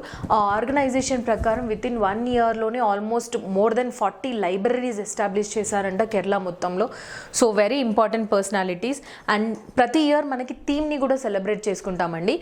22nd ఇప్పుడు జరగబోయేది 27th 2022లో మనకి 27th నేషనల్ రీడింగ్ డే అవుతుంది. 2017లో 22nd రీడింగ్ డే అయింది. సో 22nd రీడింగ్ డే అప్పుడు ప్రైమ్ మినిస్టర్ గారు ఎవరైతే ఉన్నారో వాళ్ళు నేషనల్ రీడింగ్ డే యొక్క థీమ్ని రీడ్ అండ్ గ్రోగా డిక్లేర్ చేశారు. సో 5 years అంటే 2017 నుంచి ఇప్పటి వరకు కూడా మనకి థీమ్ రీడ్ అండ్ గ్రోనే. ఈ ఇయర్ కూడా మనకి థీమ్ రీడ్ అండ్ గ్రో మాత్రమే. సో వెరీ ఇంపార్టెంట్ అండి. Next thing, world refugee day. ప్రపంచ శరణార్థుల దినోత్సవం అనండి. రెఫ్యూజీస్కి ఒక డే అనేది సెలబ్రేట్ చేయాలి. రెఫ్యూజీస్ ఎవరైతే ఉన్నారో వాళ్ళకు పడే కష్టాలు ఏవైతే ఉన్నాయో అవేర్నెస్ క్రియేట్ చేసి ఆ రెఫ్యూజీస్కి డిఫరెంట్ టైప్స్ ఆఫ్ రైట్స్ని ప్రొవైడ్ చేయాలి అని United nation general assembly or United nation సాధారణ సభ 2000లో ఒక కాన్ఫరెన్స్ని హెల్డ్ చేసింది. సో 2001 నుంచి మొట్టమొదటిసారి మనము వరల్డ్ రెఫ్యూజీ డేని సెలబ్రేట్ చేసుకున్నాం. ఎప్పుడు చేస్తామండి? June 20th మనం వరల్డ్ రెఫ్యూజీ డే చేస్తాం. ఈ 2001లో ఇంకొక ప్రాముఖ్యత ఉందండి. 50th anniversary of Geneva refugee. 1951లో రెఫ్యూజీస్కి సంబంధించి ఒక కాన్ఫరెన్స్ అయిన తర్వాత ఒక కన్వెన్షన్ స్టార్ట్ అయింది. దాన్నే జెనీవా రెఫ్యూజీ 1951 కన్వెన్షన్ అంటాం. సో అది స్టార్ట్ అయ్యి 2001కి 50 years అయ్యింది. సో ఆ 2001లోనే మనకి June 20 was declared as world refugee day. And ప్రతి ఇయర్ థీమ్ ఉంటుందండి. ఈ ఇయర్ థీమ్ లాగా కాదు, లైక్ ఒక కోట్ లాగా ఇచ్చారు. whoever, whenever, whatever, everyone has the right to seek safety. అంటే రెఫ్యూజీస్ అంటే శరణార్థులు కదండి, వాళ్ళకి ఏదైనా ప్రాబ్లం వస్తే లైక్ ఇప్పుడు ఆఫ్ఘనిస్తాన్లో తాలిబన్స్ అందరూ వచ్చేసి చాలా అట్రాసిటీస్ క్రియేట్ చేస్తున్నారు. సో ఆఫ్ఘనిస్తాన్ వాళ్ళందరూ చుట్టుపక్కల ఏరియాస్లో రెఫ్యూజీస్ అడిగి అక్కడికి వెళ్ళిపోతారు. అండ్ అలాగే చైనాలో ఉయిగుర్ ముస్లిమ్స్ అని అంటారు, Rohingyas in Myanmar, so Palestinians in Israel. So ఇలా డిఫరెంట్ ప్లేసెస్లో మనకి చాలామంది ఉన్నారు. సో వాళ్ళందరికీ రెఫ్యూజీస్ స్టేటస్ ఇచ్చి వాళ్ళందరికీ సర్టన్ రైట్స్ ప్రొవైడ్ చేయాలి. Everyone have the right to seek safety అనేది ఈ ఇయర్ యొక్క theme. Who ever, when ever, what ever, everyone has the right to seek safety. And next thing మనకందరికీ తెలుసండి, June 21 international yoga day. మన prime minister Narendra Modi గారు propose చేసిన తర్వాత United nation general assembly సాధారణ సభ 2015 నుంచి మనకి ఇంటర్నేషనల్ యోగా డేని సెలబ్రేట్ చేస్తున్నారు. యోగా అనేది ఏ రిలీజన్కి సంబంధించింది కాదండి, మన మైండ్ అండ్ మన బాడీకి మధ్య కొలాబరేషన్ పెంచి కాన్సన్ట్రేషన్ లెవెల్ పెంచుతుంది అండ్ మన లైఫ్ కెపాసిటీని ఎక్కువ చేస్తుంది. డిఫరెంట్ టైప్స్ ఆఫ్ ప్రాబ్లమ్స్ని మనం అలోపతిక్ మెడిసిన్స్తో, ఆయుర్వేదిక్ మెడిసిన్స్తో క్యూర్ చేయలేనివి కూడా, అంటే ఓన్లీ యోగా చేసే క్యూర్ చేయగలుగుతామని చెప్పట్లేదు, వాటితో కలిపి యోగా చేస్తే మనకి ఫలితం ఎక్కువగా ఉంటుంది. సో ఇంటర్నేషనల్ యోగా డేని మనం June 21 సెలబ్రేట్ చేసుకుంటాం. అదే డేన ప్రైమ్ మినిస్టర్ నరేంద్ర మోడీ గారు out standing contribution awards for development and promotion of yoga 2021 ఇయర్లో ఎవరైతే యోగాని ప్రమోట్ చేయడానికి అవుట్ స్టాండింగ్ కాంట్రిబ్యూషన్ చేసిన వ్యక్తులు కానీ ఆర్గనైజేషన్స్ కానీ ఉంటాయో వాళ్ళకి ప్రైమ్ మినిస్టర్ నరేంద్ర మోడీ గారు అవార్డ్స్ ఇవ్వడం జరిగింది. సో ఎవరెవరికి వచ్చిందండి, యాక్చువల్లీ 4 అవార్డ్స్ ఇచ్చారు. 2 ఇండివిజువల్స్కి ఇచ్చారు, 2 ఆర్గనైజేషన్స్కి ఇచ్చారు. లడాఖ్కి సంబంధించిన ఒక శ్రీ బిక్కు సంఘసేన తనే అండి, శ్రీ బిక్కు సంఘసేన. అండ్ బ్రెజిల్కి సంబంధించిన శ్రీ మార్కస్ వినీషియస్ రోజో రాడ్రిగోస్, ఈ ఇద్దరు పర్సనాలిటీస్కి ఈ అవార్డు ఇవ్వడం జరిగింది. ఆర్గనైజేషన్స్ కూడా ఉన్నాయండి. ఒకటి Indian organisation which is existing in Uttarakhand and one more organisation which is existing in United Kingdom, UK. Divine life society, the divine life society అనే ఆర్గనైజేషన్కి and British wheel of yoga, ఈ 2 ఆర్గనైజేషన్కి, ఈ ఇద్దరు వ్యక్తులకి అంటే టోటల్గా 4 అవార్డ్స్ ఈ ఇయర్ ఇవ్వడం జరిగింది. సో ఇంటర్నేషనల్ అవార్డ్ ఇదేదైతే ఉందో దాంట్లో ఏమేమి ఉంటుంది, ఒక ట్రాఫీ ఇస్తారు, ఒక సర్టిఫికేట్ ఇస్తారు అండ్ 25 lakh క్యాష్ ప్రైజ్ కూడా ఇవ్వడం జరుగుతుంది. అండ్ ఇదే June 21 మనం ఇంటర్నేషనల్ మ్యూజిక్ డేని కూడా సెలబ్రేట్ చేసుకుంటామండి, వెరీ ఇంపార్టెంట్. అండ్ ఈ ఇయర్ ఇంటర్నేషనల్ యోగా డే యొక్క థీమ్ ఏంటండి, యోగా ఫర్ హ్యుమానిటీ. అండ్ మొట్టమొదటిసారి ఎప్పుడు సెలబ్రేట్ చేసుకున్నాం, 2015లో. అంటే 2022లో మనం ఇంటర్నేషనల్ యోగా డే 8వ ఇంటర్నేషనల్ యోగా డేని సెలబ్రేట్ చేసుకుంటున్నాం. నెక్స్ట్ టాపిక్ వచ్చేసి Droupadi Murmu may become India's first tribal and second female president అని మనకు న్యూస్లో వచ్చింది. సో ఇది మనకు మామూలుగా ఇంకా ప్రెసిడెన్షియల్ ఎలక్షన్స్ అవబోతున్నాయండి. July 24న ప్రస్తుతం వర్క్ చేస్తున్న మన ప్రెసిడెంట్ రామ్నాథ్ కోవింద్ గారి టర్మ్ ఎండ్ అవుతుంది. సో బిఫోర్ దాట్ మనకి ప్రెసిడెన్షియల్ ఎలక్షన్స్ అవ్వాలి. ప్రెసిడెన్షియల్ ఎలక్షన్స్ మనకి ఇండియన్ పాలిటీలో టాపిక్ కూడా వస్తుంది. అండ్ సో ఇండియన్ పాలిటీలో మనం ప్రిలిమ్స్లో ఏమేమి నేర్చుకోవాలి ప్రెసిడెంట్ పర్స్పెక్టివ్లో, అది మనకి చాలా ఇంపార్టెంట్. ఫస్ట్ థింగ్, ప్రెసిడెంట్ ఎవరు అపాయింట్ చేస్తారండి president, how the president elections will be held. మనం మామూలుగా జనరల్ అసెంబ్లీ ఎలక్షన్స్ ఎలా first past the post system చేస్తామో, అంటే డైరెక్ట్ ఎలక్షన్స్ చేస్తామో, ప్రెసిడెంట్ కూడా అలాగే ఎలక్ట్ అవుతారా, లేదు, ఇండైరెక్ట్ ఎలక్షన్స్ అవుతాయి. దాన్ని ఏమంటామండి, proportional representation or single transferable vote అని కూడా అంటాం. ప్రపోర్షనల్ రిప్రజెంటేషన్ అంటే ఇండైరెక్ట్ ఎలక్షన్స్ మనం ప్రెసిడెన్షియల్ ఎలక్షన్స్ చేస్తాం. ప్రస్తుతం రామ్నాథ్ కోవింద్ గారు ప్రెసిడెంట్గా వర్క్ చేస్తున్నారు కదండి. ప్రస్తుతం ఎన్నో ప్రెసిడెంట్గా చేస్తున్నారు అంటే 14th ప్రెసిడెంట్గా చేస్తున్నారు. ఇప్పటి వరకు మనకి ఇండియాలో 14 ప్రెసిడెంట్స్ అయ్యారండి. నెక్స్ట్ ఇప్పుడు ప్రెసిడెంట్ ఎలక్షన్స్ అవుతే 15 ప్రెసిడెంట్స్ అవుతారు. అండ్ ఫస్ట్ ప్రెసిడెంట్గా ఎవరు చేశారండి, మనకి రాజేంద్ర ప్రసాద్ గారు మన ఇండియాకి ఫస్ట్ ప్రెసిడెంట్గా చేశారు. ఎస్, ప్రెసిడెంట్ని ఇండైరెక్ట్గా ఎలక్ట్ చేస్తాము అన్నాం కదా. సో ఎలక్ట్రల్ కాలేజ్, ఇందాక మనము రాజ్యసభ గురించి కూడా డిస్కస్ చేసేటప్పుడు ఎలక్ట్రల్ కాలేజ్ అంటే రాజ్యసభలో ఎవరు ఎలక్ట్ చేస్తారు, రాజ్యసభ మెంబర్స్ని ఎవరు ఎన్నిక చేస్తారు అంటే ఎలక్టెడ్ ఎమ్మెల్యేస్ అన్నాం. సో అలాగే ప్రెసిడెంట్కి కూడా ఎలక్ట్రల్ కాలేజ్ ఉంటుంది. ఎలక్ట్రల్ కాలేజ్ అంటే ఎవరు ఓటు చేయొచ్చు అనే list. So electoral college of president ఏంటంటే ప్రిలిమ్స్కి వెరీ వెరీ ఇంపార్టెంట్.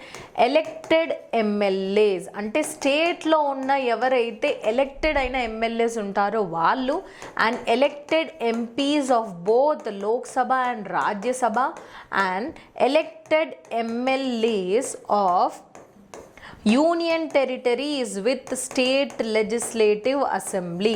అంటే ఏ యూనియన్ టెరిటరీస్కి అసెంబ్లీ ఉంటుందో, like Delhi, Puducherry and Jammu and Kashmir, అందులో ఎలక్టెడ్ ఎమ్మెల్యేస్ ఎవరైతే ఉంటారో వాళ్ళు కూడా ప్రెసిడెంట్ ఎలక్షన్స్లో పార్టిసిపేట్ చేయొచ్చు, అంటే ఓట్ చేయొచ్చు. ఎవరండి electoral college? Elected MLAs, elected MPs of Lok Sabha and Rajya Sabha, and elected MLAs of union territories with state legislative assembly.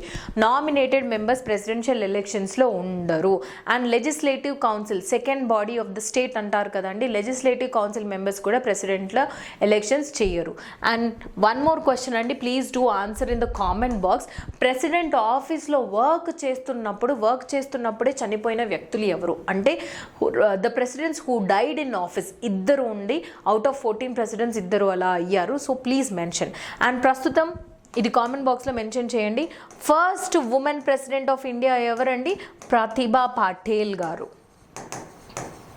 So ఇప్పటి వరకు మనకి ప్రస్తుతం ప్రెసిడెంట్గా వర్క్ చేసిన ఒకే ఒక ఉమెన్ ప్రతిభా పాటిల్ గారు. ఇప్పుడు ప్రెసిడెంట్ ఎలక్షన్స్, రాబోయే ఎలక్షన్స్లో then it will be decided that the next president women ఉంటారా లేదా అని చెప్పేసి. సో ఓత్ అండ్ అఫర్మేషన్ చేస్తారు కదా ప్రెసిడెంట్గా అయిన తర్వాత. సో ఓత్ అండ్ అఫర్మేషన్ ఎవరు చేపిస్తారు ప్రెసిడెంట్కి అంటే చీఫ్ జస్టిస్ ఆఫ్ ఇండియా ఆధ్వర్యంలో oath and affirmation of the president will be held. ఒకవేళ చీఫ్ జస్టిస్ ఆఫ్ ఇండియా అప్పుడు లేకపోతే next senior most judge of the supreme court ఎవరైతే ఉంటారో వాళ్ళు ఓత్ చేపిస్తారు మన ప్రెసిడెంట్తోనే. సో టర్మ్ ఎంత, రాజ్యసభ టర్మ్ ఎంత అండి? రాజ్యసభ మెంబర్స్ టర్మ్ 6 years అని ఆల్రెడీ చదువుకున్నాం. సో ప్రెసిడెంట్కి టర్మ్ ఏంటి? 5 years వర్క్ చేస్తారు ప్రెసిడెంట్గా. వెరీ ఇంపార్టెంట్ అండి. రెసిగ్నేషన్ ఎవరికి ఇస్తారు? ఒకవేళ ప్రెసిడెంట్ రిజైన్ చేయాలి అంటే రెసిగ్నేషన్ ఎవరికి ఇవ్వాలి? వైస్ ప్రెసిడెంట్గా ఇవ్వాలి. ఓత్ అండ్ అఫర్మేషన్ చేపించేది ఎవరు? Chief justice of India or లేకపోతే senior most judge of the supreme court. కానీ రెసిగ్నేషన్ ఇచ్చేది ఎవరికి అండి? వైస్ ప్రెసిడెంట్కి. రిమూవల్ ఎలా చేస్తారు? డైరెక్ట్గా మనం ప్రెసిడెంట్ని రిమూవ్ చేయొచ్చా అంటే లేదు. ఇంపీచ్మెంట్ ప్రాసెస్ అని అంటారు. ప్రెసిడెంట్ రిమూవల్ ప్రొసీజర్ని ఇంపీచ్మెంట్ ప్రాసెస్ అని అంటారు. సో ఇంపీచ్మెంట్ ఏ రీజన్ వల్ల తీస్తారు అంటే ఒకే ఒక రీజన్ అండి, violation of the constitution. The president can be impeached only for the reason violation of constitution. Very important prelims fact. ఇప్పటి వరకు ఒక్క ప్రెసిడెంట్ కూడా ఇంపీచ్ అవ్వలేదు. ఇది ఇంకొక important thing you have to remember. These are certain prelims fact which was surrounding about the president and president election. And కొన్ని important prelims facts అండి. The first Indian mountaineer to climb mountain Annapurna. So very very important prelims fact అండి. అన్నపూర్ణ మౌంటైన్ని మొట్టమొదటిసారి Indian mountaineer ఎవరు ఎక్కారు అని అంటే తనే అండి, స్కాల్జంగ్ రిగ్జిన్. తను లడాఖ్కి సంబంధించిన పర్సన్ అండి. తను almost 41 years and 23 years experience ఉంది తనకి. మౌంటైనియర్గా వర్క్ చేశారు, చాలా మౌంటైన్స్ని ఎక్కారు.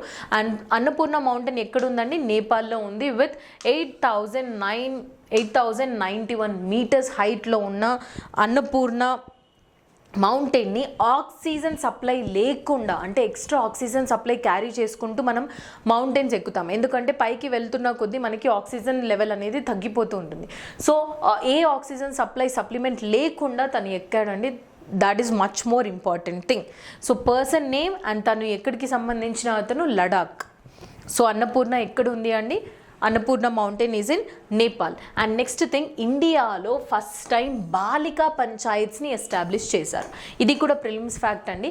జనరల్గా మనకు పంచాయత్స్ అండ్ మున్సిపాలిటీస్ గురించి తెలుసు, బాలిక పంచాయతీ ఏంటి అనేది డౌట్ రావచ్చు. సో 11 ఇయర్స్ నుంచి 21 ఇయర్స్కి మధ్యలో ఉన్న గర్ల్స్ ఎవరైతే ఉంటారో వాళ్ళ ఏరియాస్లో సొసైటీకి సంబంధించిన వాళ్ళ తరపున ప్రాబ్లమ్స్ కానీ పొలిటికల్ ప్రాబ్లమ్స్ కానీ వాళ్ళు మాట్లాడుకొని సాల్వ్ చేసుకుంటారంట. సో బాలికా పంచాయత్స్ అనే కాన్సెప్ట్ని స్టార్ట్ చేయాలి అని చెప్పేసి last year are last few months back మన ప్రైమ్ మినిస్టర్ నరేంద్ర మోడీ గారికి రికమెండ్ చేశారు. సో ఇప్పుడు ఎస్టాబ్లిష్ చేశారండి. First Balika Panchayat established in which state అండి? గుజరాత్లో ఏ డిస్టిక్లో? కచ్ డిస్టిక్లో ఒకేసారి 4 విలేజెస్లో బాలికా పంచాయత్స్ని ఎస్టాబ్లిష్ చేశారు. ఆ ఊర్లో ఉన్న 11 to 21 ఇయర్స్కి సంబంధించిన గర్ల్స్ అందరూ వాళ్ళ ప్రాబ్లమ్స్ని వాళ్ళే డిస్కస్ చేసి సాల్వ్ చేసుకుంటారు. దీనివల్ల ఉమెన్ ఎంపవర్మెంట్ అయ్యి సొసైటీలో అండ్ పొలిటికల్ లెవెల్లో వాళ్ళే పార్టిసిపేషన్ అనేది వాళ్ళు సాల్వ్ చేసుకోవాలి అనే ఒక మెయిన్ మోటివ్తోని ఎస్టాబ్లిష్ చేశారు. సో ప్రిలిమ్స్ ఇంపార్టెంట్ ఫ్యాక్ట్ ఏంటి? ఇండియాస్ ఫస్ట్ ఎవర్ బాలికా పంచాయత్స్ ఏ స్టేట్లో ఎస్టాబ్లిష్ చేశారంటే గుజరాత్లో. And next important things, already నేను ఒలింపిక్స్ గురించి చిన్నగా కరెంట్ అఫైర్స్లో ఆల్రెడీ చెప్పానండి. సో June 23rd గురించి, June 23rd మనకి 3 ఇంపార్టెంట్ సెలబ్రేషన్స్ ఉన్నాయి. ఒకటి ఒలింపిక్ డే అండి. June 23rd 1948 నుంచి మొట్టమొదటిసారి మనం ఒలింపిక్ డేని సెలబ్రేట్ చేసుకుంటున్నాము. సో ఈ ఇయర్ థీమ్ వచ్చేసి స్పోర్ట్స్ ఫర్ పీస్ అండి. పీస్ని ఎస్టాబ్లిష్ చేయడానికి మనం స్పోర్ట్స్ని యూజ్ చేయాలి అనేది ఈ థీమ్తోని ఇది కంటిన్యూ అవుతుంది. And even international widow day and even United nation public service day, ఈ 3 డేస్ ఒకే డేన మనం June 23rd సెలబ్రేట్ చేసుకుంటున్నాం. ఈ డేస్ మరి అంత ఇంపార్టెంట్ కాదు. Olympic day is much more important. నేను ఆల్రెడీ డిస్కస్ చేశానండి summer Olympics, winter Olympics, Olympic committee అని చెప్పేసి. So I'm not discussing much. So ఈ వీక్ కరెంట్ అఫైర్స్లో very less number of people answered అండి. సో ఎవరండి మెయిన్గా ఆన్సర్ చేసింది? సుమన్ సాయి గారు అండ్ గుడిబండ ఆంజనేయులు గారు మాత్రమే ఆన్సర్ చేశారు. అండ్ క్వశ్చన్స్ ఏంటి అంటే ఇండియాలో ఇప్పటి వరకు ఎస్టాబ్లిష్ చేసిన ఎన్ని ఐఐటీస్ ఉన్నాయని 23 ఆంజనేయులు గారు కరెక్ట్ ఆన్సర్ చేశారు. And ITU international telecommunications union head quarters ఎక్కడ ఉంది అని జెనీవా స్విట్జర్లాండ్లో ఉంది. అండ్ ఇంకొక question, difference between a cruise and ballistic missile అని క్వశ్చన్ పెట్టానండి. నేను ఆల్రెడీ కరెంట్ అఫైర్స్లో డిస్కస్ కూడా చేశాను. పాత్ అండి ఫస్ట్ డిఫరెన్స్. మనకి బ్యాలిస్టిక్ మిసైల్ అనేది పారాబోలా పాత్కి వెళ్ళిపోతుంది. అండ్ ఇంకొకసారి ఫస్ట్ టైం ఒక్కసారి మాత్రమే మనం గైడ్ చేస్తాం. అంటే ఇప్పుడు మనము జనరల్గా బాల్ని ఏదైనా ఊరికే ఇలా విసిరేస్తే అది బాల్ ఇలా స్ట్రైట్గా వెళ్తుందా అండి? ఇలా పారాబోలిక్ పాత్లో వెళ్తుంది. సో సేమ్ పాత్లో మనకి బ్యాలిస్టిక్ మిసైల్ యూస్ చేస్తారు. ఓన్లీ మొట్టమొదటిసారి ఆ మిసైల్ ముందటికి వెళ్ళడానికి వెలాసిటీని ఆర్ పవర్ని, ఫోర్స్ని ఇక్కడ ఇస్తారు, ఒకేసారి ఇస్తారు. అది గ్రావిటేషనల్ ఫోర్స్ ద్వారా పారాబోలిక్ పాత్ ద్వారా వెళ్ళి టార్గెట్ని రీచ్ అవుతుంది. దీన్ని బ్యాలిస్టిక్ మిసైల్ అంటారు. క్రూజ్ మిసైల్ అయితే ఏంటి అంటే ఇలా వెళ్తుందండి క్రూజ్ మిసైల్. అట్మాస్ఫియర్ లేయర్స్ ఉంటాయి కదండి, అట్మాస్ఫియర్ బయటికి వెళ్ళేది బ్యాలిస్టిక్ మిసైల్. అట్మాస్ఫియర్ లోపలనే ఎర్త్కి చాలా దగ్గరలో ఉండి మనం గైడ్ చేయొచ్చు. అంటే నువ్వు ఏ టైం పీరియడ్లోనైనా కూడా దీన్ని గైడ్ చేయొచ్చు. ఓన్లీ ఫస్ట్ టైమే కాదు. ఇక్కడ నేను చేంజ్ చేయాలనుకున్నా యూ కెన్ చేంజ్, ఇక్కడ నేను చేంజ్ చేయాలనుకున్నా you can change. Guided missile అని దేన్ని అంటాం? క్రూజ్ మిసైల్ని అంటాం. సో ఇది ఒకసారి మనం లాంచ్ చేసిన తర్వాత ఇలా పైకి వెళ్ళి మళ్ళీ కిందికి వచ్చి ఎర్త్కి దగ్గరలో వెళ్తుంది. టార్గెట్ని ఖచ్చితంగా రీచ్ అవుతుంది. ఏది ఎక్కువగా టార్గెట్ని రీచ్ అయ్యే కెపాసిటీ ఆర్ ఎఫిషియన్సీ ఉంది అంటే క్రూజ్ మిసైల్కే ఉంది. సో వెరీ వెరీ ఇంపార్టెంట్ అండి. And if you like our content please do like, share, subscribe genius online classes. Thank you.